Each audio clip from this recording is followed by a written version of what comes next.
بسم اللہ الرحمن الرحیم۔ السلام علیکم جماعت پنجاب۔ جیسے کہ آپ لوگ اردو کے پہلے 3 اسباق کی پڑھائی اور لکھائی کا کام کر چکے ہیں، تو اب ہم مضمون کریں گے، یعنی یہ گرامر میں شامل ہے۔ آج ہم مضمون میرے پیارے والدین اپنی کاپی پر لکھیں گے، ٹھیک ہے؟ یہ آپ لوگوں کے لیے میں نے لکھ دیا ہے، آپ لوگوں نے اس کو اپنی copy per as it is اتارنا ہے۔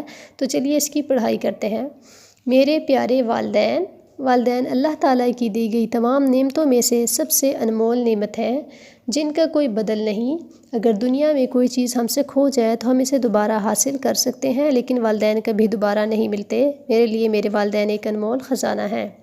میرے والدین مجھ سے بہت محبت کرتے ہیں، وہ ہمیشہ میری صحت کا خیال رکھتے ہیں۔ میرے والدین تمام دن ہماری ضروریات پوری کرنے کی خاطر محنت کرتے ہیں، جبکہ میری والدہ تمام دن رات ہمارے لیے کام کرتی ہیں۔ میرے والدین میری صحت کا بے حد خیال رکھتے ہیں، ایسی خوراک کھلاتے ہیں کہ طاقت ملے، زیادہ کھانے سے منع کرتے ہیں، اچھے لباس اور کھلونے دلاتے ہیں، میری ہر ضرورت کا خیال رکھتے ہیں۔ لیکن ان تمام چیزوں سے بڑھ کر وہ میری تعلیم و تربیت، خصوصاً اخلاقی تربیت پر توجہ دیتے ہیں، بڑوں کا ادب کرنا سکھاتے ہیں، دینی علم خاص طور پر سکھاتے ہیں، خوشی اور غمی یعنی ہر موقع پر وہ میرا ساتھ دیتے ہیں۔ یا اللہ، میرے والدین کا سایہ ہمیشہ میرے سر پر سلامت رکھنا اور ان کی خدمت کرنے کی توفیق عطا فرمانا۔ یہ آپ لوگوں نے مضمون اپنی کاپی پر لکھ لینا ہے۔ اس کے بعد آپ لوگوں نے یہ درخواست برائے حصول سرٹیفکیٹ لکھنی ہے۔ بخدمت جناب پرنسپل صاحبہ سر سید اسکول فرنچائز بھوٹی موڑ واہگینڈ، جناب عالیہ، نہایت ادب سے التماس ہے کہ میرے والد صاحب کا تبادلہ واہگینڈ سے لاہور ہو گیا ہے، اس لیے سارے گھر والوں کو بھی ان کے ہمراہ لاہور جانا ہوگا۔ ایسے میں میرے لیے اسی اسکول میں پڑھائی جاری رکھنا ممکن نہیں ہوگا، لہٰذا مہربانی فرما کر مجھے اسکول چھوڑنے کا سرٹیفکیٹ عنایت کر دیں تاکہ میں لاہور جا کر اپنی تعلیم جاری رکھ سکوں۔ اے نوازش ہوگی العارض، آپ کی تابع دار شاگردہ۔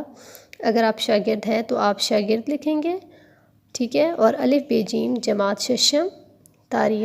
تاریخ آپ لوگوں نے جو بھی ہوگی وہ آپ لوگوں نے اس دن کی لکھنی ہے۔ یہاں آپ لوگوں کی جماعت پنجم ہے تو آپ لوگوں نے پنجم ہی لکھنا ہے، ٹھیک ہے؟ اور تاریخ جس ڈیٹ سے آپ کام کریں گے وہی آپ لوگوں نے لکھنی ہوگی۔ نیکسٹ آپ کی ہے درخواست برائے فیس معافی۔ بخدمت جناب پرنسپل صاحبہ سر سید اسکول فرنچائز بھوٹی موڑ واہگینڈ، جناب عالیہ، نہایت ادب سے گزارش ہے کہ میرے والد صاحب مزدوری کر کے گھر کا خرچہ چلا رہے ہیں۔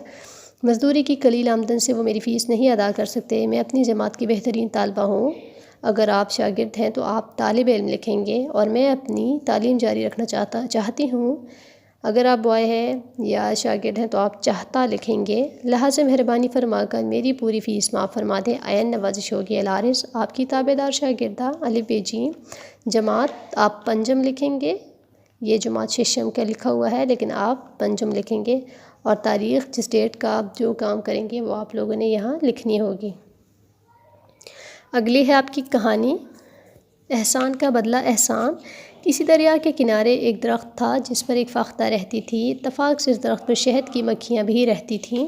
ایک دن شہد کی ایک مکھی دریا پر پانی پینے آئی اور اس میں گر پڑی اور پانی میں ڈبکیاں کھانے لگی۔ فاختہ درخت پر بیٹھی یہ منظر دیکھ رہی تھی، اسے شہد کی مکھی پر بہت رحم آیا۔ اس نے فوراً درخت کا ایک پتا توڑا اور شہد کی مکھی کے قریب پھینک دیا۔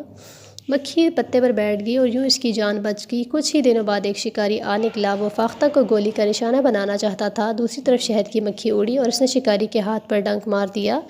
شکاری کا نشانہ چوک گیا اور وہ فاختہ وہاں سے صحیح سلامت اڑ گئی۔ نتیجہ، نیکی کا بدلہ نیکی، احسان کا بدلہ احسان۔ یہ آپ کی تھی دوسری درخواست۔ اب آپ لوگوں نے یہ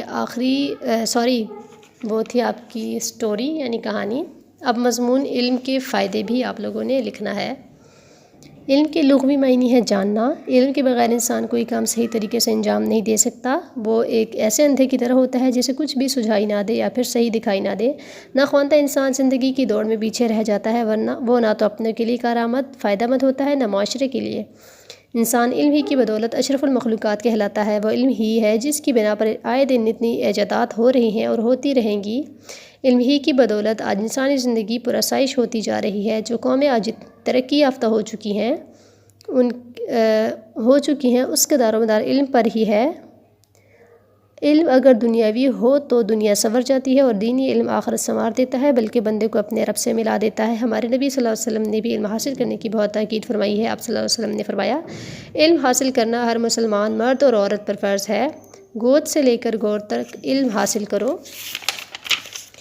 غرض یہ کہ علم ہی کی وجہ سے انسان کو دین و دنیا میں کامیابی ملتی ہے، لہٰذا ہمیں دین اور دنیاوی علم دونوں حاصل کرنے چاہیے اور ان پر عمل بھی کرنا چاہیے۔ تو یہ آپ لوگوں کے لیے 2 درخواستیں اور 2 مضامین اور ایک کہانی تھی، یہ آپ لوگوں نے اپنی کاپیز پر اتار لینے ہیں، net and clean without mistake اتارنے ہیں، اور ان کو اچھی طرح سے یاد بھی کرنا ہے، بار بار ان کی پڑھائی کرنی ہے۔ ان میں جو املا کے مشکل الفاظ ہیں وہ بھی آپ لوگوں نے بار بار لکھنے ہیں تاکہ آپ کی صحیح پریکٹس ہو جائے۔ اگر آپ کو کوئی پرابلم ہے، کوئی بات سمجھ نہیں آ رہی ہے تو اسکول کے آفیشیل نمبر پر رابطہ کریں۔ اوکے، اللہ حافظ۔